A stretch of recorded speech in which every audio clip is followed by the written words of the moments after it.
Oke, assalamualaikum warahmatullahi wabarakatuh. Sekarang kita masuk langsung ke webnya ya. Tadi sudah kita jelaskan mengenai bagian-bagian dari webnya.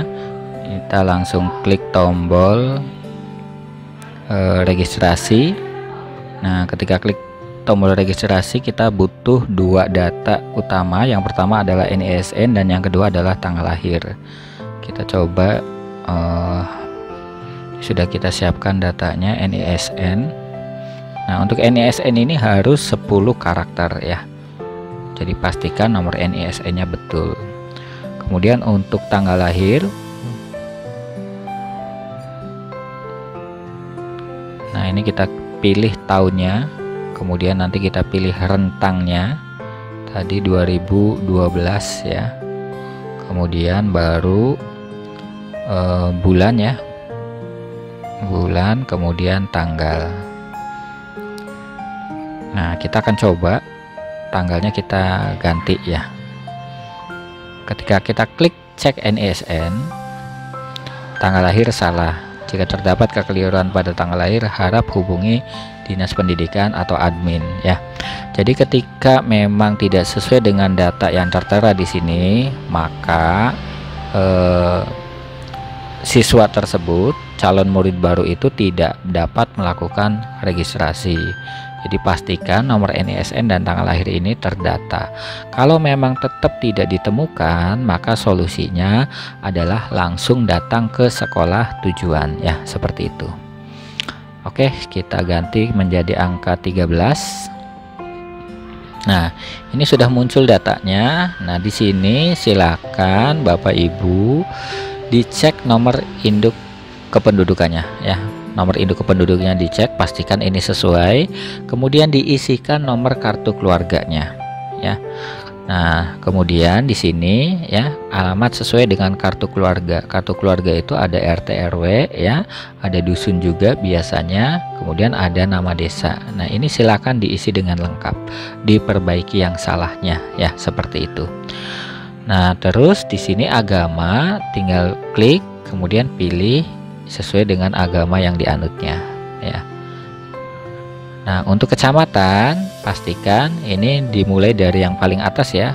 Provinsi sudah otomatis terisi, kabupaten juga sudah, baru nanti kecamatan. Jangan dari bawah ya. Kalau memang kecamatannya sudah benar, misalnya kecamatan Gegesik, maka tinggal langsung klik dan pilih desa yang sesuai dengan kartu keluarga ya. Misalnya desanya juga Gegesik Kidul. Nah, ingat di sini jangan sampai data ini berasal dari data Dapodik ya. Jangan sampai di sininya masih misalnya Gegesik Lor, ternyata di sininya Gegesik Kidul. Itu berarti datanya tidak sinkron. Jadi pastikan datanya ini sesuai. Kalau sudah, tinggal klik registrasi sekarang.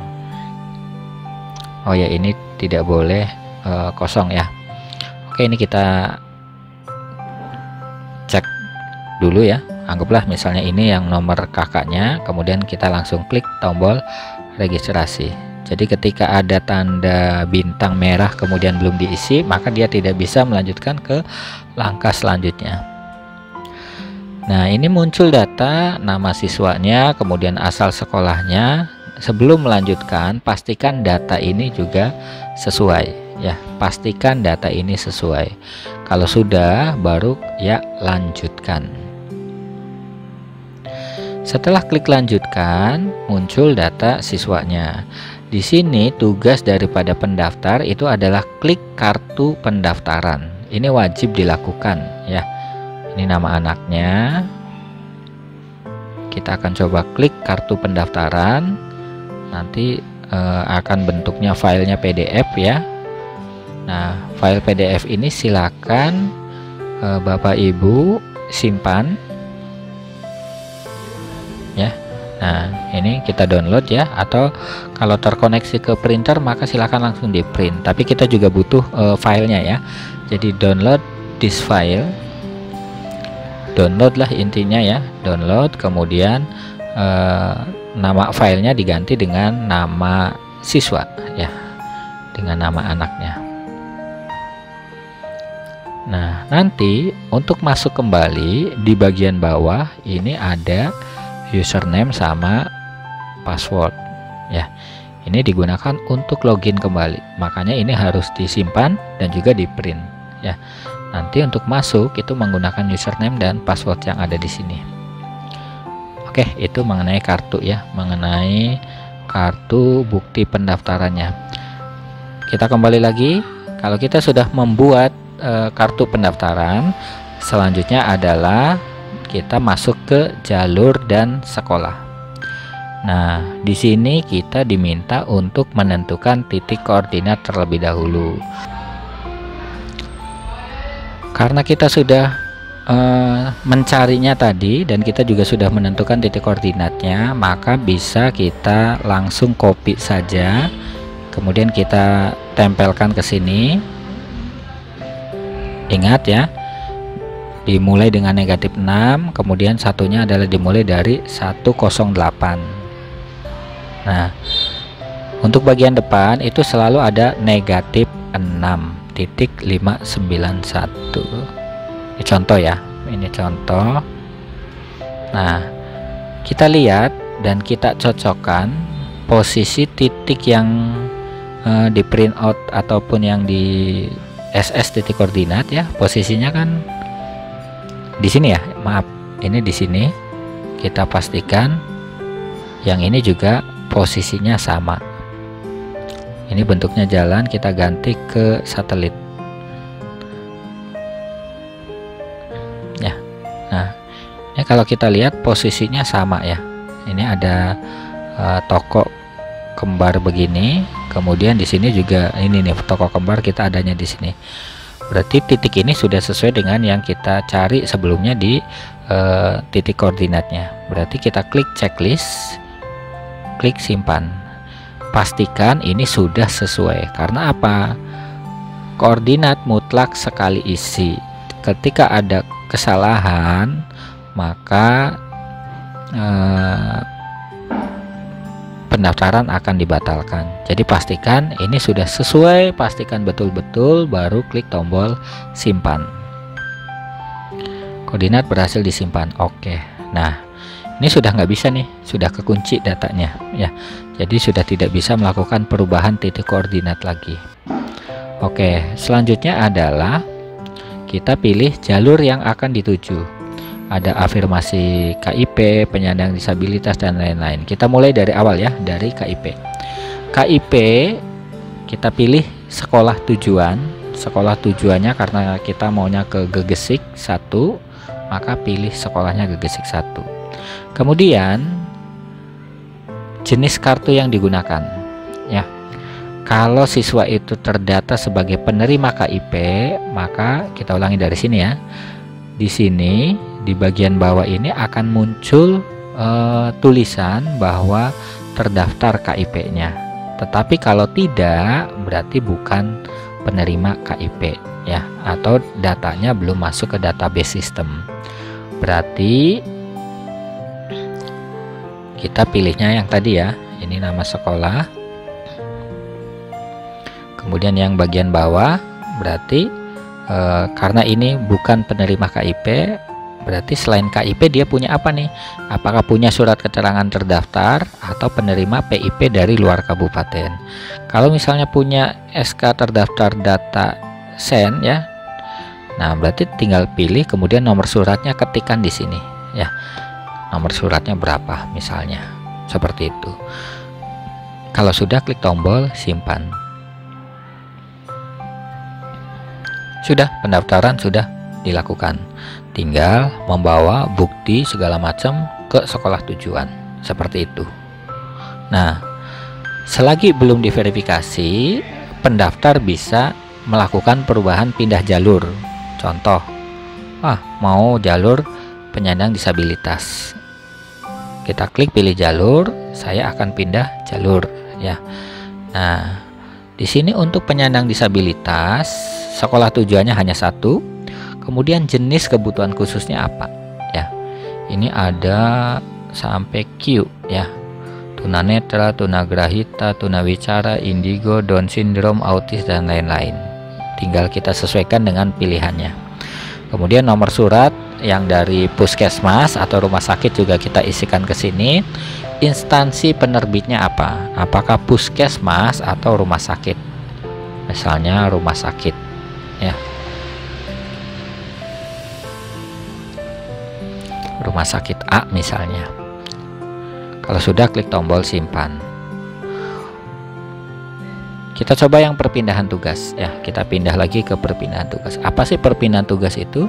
Perpindahan tugas digunakan untuk yang memang nih ada tugasnya nih. Tugasnya ada dua. Yang pertama itu adalah untuk yang sebagai anggota TNI dan Polri, dan yang kedua adalah pindah tugas non guru, PNS atau non PNS ataupun yang lainnya. Kalau TNI dan Polri berarti pilih yang atas, kemudian nanti diisikan nomor suratnya, instansinya, tanggal penerbitannya, kemudian klik simpan.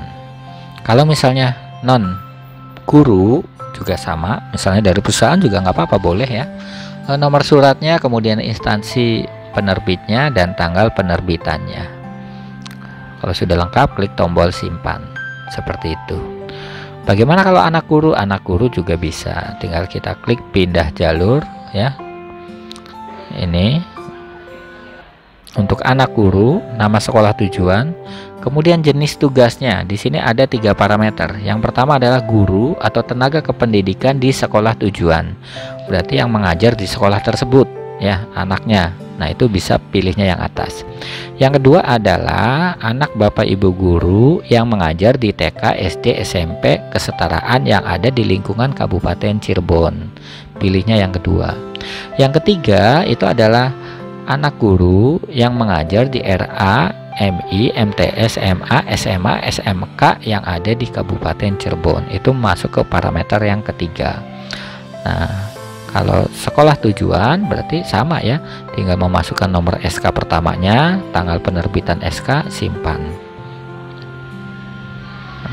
Untuk yang dari Kabupaten Cirebon yang lain, tinggal tanggal penerbitan SK-nya tanggal berapa, kemudian simpan, seperti itu. Nah, untuk anak guru atau tenaga kependidikan, parameter yang nanti ketika sudah masuk ya, maksudnya sudah masuk ke sistem, itu yang dimasuk dalam perankingan adalah jarak ya. Jarak dari sekolah tujuan ke rumah. Kemudian prestasi akademik nilai rapot. Untuk prestasi akademik nilai rapot, di sini ada 5 semester yang harus dimasukkan. Kelas 4 semester ganjil, genap, kelas 5 ganjil, genap, dan kelas 6 ganjil. Rombel ini adalah kelas ya. Di sekolah tersebut ada berapa kelas nih?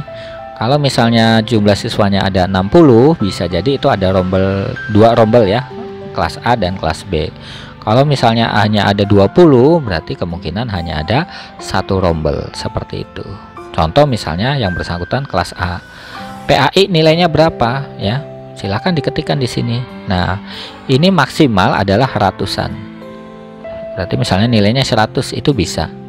Bukan misalnya 200, itu nggak akan bisa karena maksimalnya adalah 100. Bagaimana kalau koma? 87,5 nggak bisa ya. Jadi koma itu tidak bisa, hanya nilai atau angka bulat saja ya. Ini diisi ada 5 mapel, PAI, PKN, matematik, IPAS, dan bahasa Indonesia. Untuk jumlah nanti otomatis, untuk rata-rata juga ini nanti otomatis jumlah siswa di kelas itu. Nah, itu baru diketikkan manual oleh kita ya. Misal ini kita cek misalnya nilainya seperti itu. Jumlah siswanya misalnya 30. Peringkatnya berapa? Ketika dia mendapatkan peringkat 1, maka dia dapat bobot 100 poin. Kalau dia misalnya peringkat kedua, berarti dia dapat 90 poin, dan sampai dengan peringkat ke-10 itu dapat 10 poin. Ini akan menambah pembobotan di sini ya. Nah, nanti kalau sudah dimasukkan semua, maka akan muncul yang namanya nilai akhir. Nilai akhir itu yang nanti akan dipertaruhkan di posisi prestasi akademik nilai rapot, seperti itu. Kemudian kita lanjut ke posisi prestasi akademik atau non akademik perlombaan. Nah, di sini sekolah tujuan yang jelas ya, mau sekolahnya yang di mana, hanya ada satu pilihan. Kemudian jenis perlombaannya perorangan atau pergu. Kalau perorangan itu bisa juara 1, 2, 3. Untuk bergu hanya untuk yang juara satunya saja. Oke, kita buktikan ya. Misalnya bergu, penyelenggaranya dinas, tingkatnya tingkat provinsi, ya hanya ada satu, ya hanya ada peringkat satunya saja, seperti itu. Mau tingkat berapapun pilihannya ada satu. Tapi kalau pilihannya perorangan, penyelenggaranya dinas atau non dinas sewilayah apa, misalnya ya provinsi, maka peringkatnya adalah 1, 2, 3. Nah, nama kejuaraannya apa? Misalnya lomba tari topeng sambat dan kelana. Tanggal sertifikatnya tanggal berapa, diisikan dengan lengkap seperti itu. Ya, ini untuk prestasi akademik, non akademik, kejuaraan ya. Nah, nanti selain memasukkan poin sertifikat ini, nanti poinnya otomatis akan muncul dengan sendirinya, dan ada penilaian prakteknya, maksudnya ada penilaian tambahan ketika nanti pas hari H ya, atau mungkin sesuai dengan kebutuhan dan sesuai dengan konfirmasi dari sekolah masing-masing, beda-beda ya. Siswanya itu wajib dibawa untuk mengikuti tes langsung. Misalnya dia lomba tari topeng, tingkatnya misalnya tingkat kabupaten ya, tingkatnya tingkat kabupaten nih, nanti akan dites juga di sekolah tujuan itu untuk mendapatkan poin tambahan, apa benar dia memang bisa tari. Jadi jangan sampai sertifikatnya itu abal-abal ya, seperti itu. Nah, itu nanti kurang lebih seperti itu untuk kejuaraan. Kemudian domisili yang terakhir. Nah, domisili ini untuk tahap 2 ya, tapi karena ini belum dimulai, jadi masih tetap kita bisa menentukan ya di sini. Untuk domisili itu ada 2 pilihan, pilihan 1 dan pilihan 2. Sekolah pilihan 1, kemudian nanti akan muncul nih jaraknya. Kemudian sekolah pilihan 2, pilih nih sekolahnya kemana, misalnya masih di wilayah gegesiknya juga, misalnya SMP 2. Ini juga nanti akan berbunyi ya. Jarak ke pilihan 1 735 meter, jarak ke sekolah pilihan 2 7,8 km ya, seperti itu. Kalau memang ya setuju, berarti klik tombol simpan. Tapi kalau misalnya sudah yakin karena jaraknya itu dekat dan dia pasti diterima, sehingga pilihan 2-nya tidak usah diisi ya. Nah, supaya tidak diisi, maka pilih dengan nama sekolah yang sama seperti ini. Klik tombol simpan. Oke. Nah, ini sudah selesai. Kemudian ini tinggal keluar ya, tinggal keluar dari akunnya. Kemudian silakan datang ke sekolah tujuan sambil membawa berkas yang asli maupun yang fotokopian. Kemudian juga membawa akun yang ini ya, untuk nanti di cross check dan dipastikan datanya valid, tidak ada kesalahan. Kalau memang ya tidak ada kesalahan dan benar semuanya, maka nanti data yang bersangkutan itu akan muncul di perankingan secara online ya. Jadi bisa dicek oleh siapapun di segala penjuru dunia manapun. Itu mungkin informasi mengenai bagaimana cara mengenali dan informasi awal bagaimana cara mendaftarkan siswa atau calon murid baru di aplikasi SPMB Online Kabupaten Cirebon tahun 2025. Terima kasih. Assalamualaikum warahmatullahi wabarakatuh.